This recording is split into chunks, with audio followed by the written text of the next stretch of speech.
He's done so much for me, I cannot tell it all.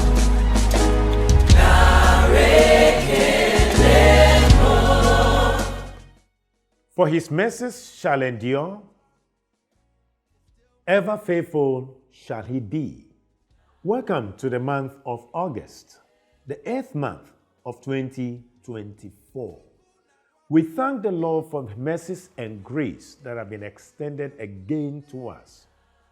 If you have been following me for every monthly devotion, we have been considering Bible characters. And for this month of August, I'm looking at the Bible character of Joseph, a man who was abused by his own brothers, who was sold by his own brothers. He ended up in the pit. He was picked from the pit and sent to Egypt, into a foreign land, worked with senior officers who they accused him of wrongdoing which he didn't commit, was wrongfully sent to prison. In the prison, he was so gracious with others and to others. But again, they turned him down and they forgot about him. But finally, he was remembered. And so there is a principal scripture that I would like to share with you.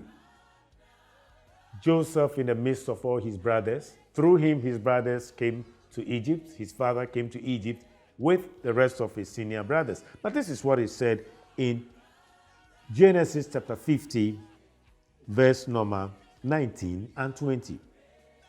Joseph said to his brothers, "Do not be afraid, for am I in the place of God?" His brothers were now kneeling down and begging him and asking for forgiveness. "But as for you, you meant evil against me, but God meant it for good, in order to bring it about as it is today, to save many people alive." The principal phrase, you meant it for evil, but God meant it for good. Sometimes when your back is against the wall and people have been mean to you, they have committed all kinds of atrocities, all kinds of crimes against you. They have done so much damage against you. It is only natural you sometimes want to pay them back. It's sometimes so natural that you just want to give it to them. But in the midst of these difficulties, like Joseph, he developed the right attitude. You may probably be going through some strong family challenges. Maybe you are faced with divorce situation. Perhaps you have lost your job. Maybe because of this economic hardship in our country, it has affected your job. You've lost your job. It has affected your business. Your business has totally been collapsed by the situation of our country. Or perhaps someone has kicked you out of your home. You've lost either a property, a loved one, what have you. Your situation is so terrible. And you're asking, why me? Why me? In the midst of those difficulties, like Joseph, I will encourage you, let's have the right attitude. Let's have the right attitude. So what did Joseph do? I will share with you briefly 4 things he did. There's a need to develop yourself in the midst of those difficulties. You've lost your job, you're at home, find something to do and develop yourself. You are going through a divorce or you've gone through a divorce. That is not the end of your life. Get up. Find something you can do. Turn your life around. So that is the first thing you need to do in the midst of crisis and difficulties. Develop yourself. Ask yourself, what can I do to turn my life around? Whether you are in abroad, wherever you are faced with legal papers, you are faced with immigration papers, you are faced with a situation, you've been away for several years, yet you can't come back. What can you do? Add value to yourself. Develop yourself. Number 2, find someone you can also add value to. Take the focus off yourself and stop the pity party around you. Find out who can I locate and help him and add value and smile to that person. The third thing you can do, learn to forgive. That's the most difficult aspect of it. But you see, unforgiveness is like you taking poison and expecting your enemy to die. It doesn't work that way. Joseph adopted the right attitude and he said, listen, you meant it for evil. Let me read from the Amplified Version. As for you, you thought evil against me, but God meant it for good.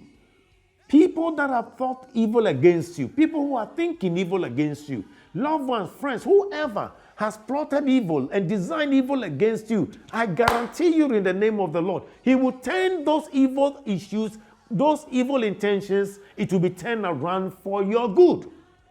For the month of August, it will be turned around for your good. For the rest of the year, it will be turned around for your good. Genesis 50:20. You meant it for evil, but God meant it for good. Whatever schemes and designs of the enemy against your life, your family, your loved one, whatever trap people may have set against you for you to fall in, it will turn out for good. These two shall work for good. Remember, for the month of August, tell yourself, these two shall work for good. These two shall work for good. I guarantee you, in the name of the Lord. And so for the fourth thing, remember that God is sovereign. They meant it for evil, but God will mean it for good. They meant it for evil, God will turn it for good. In the month of August, whatever may be negative will become positive for you and to your family. I pray God's grace and mercy shall rest upon you. God's goodness and mercy shall guide you. In the month of August, you will know for good that it will work for good to the glory of the living God. I wish you a great month, the month of August. And I pray that walk in the grace and in the strength of the Lord and have the right attitude to life and remind yourself, these two shall work for good to the glory of the living God. I wish you the best of God's blessings in the month of August. God richly bless you real good.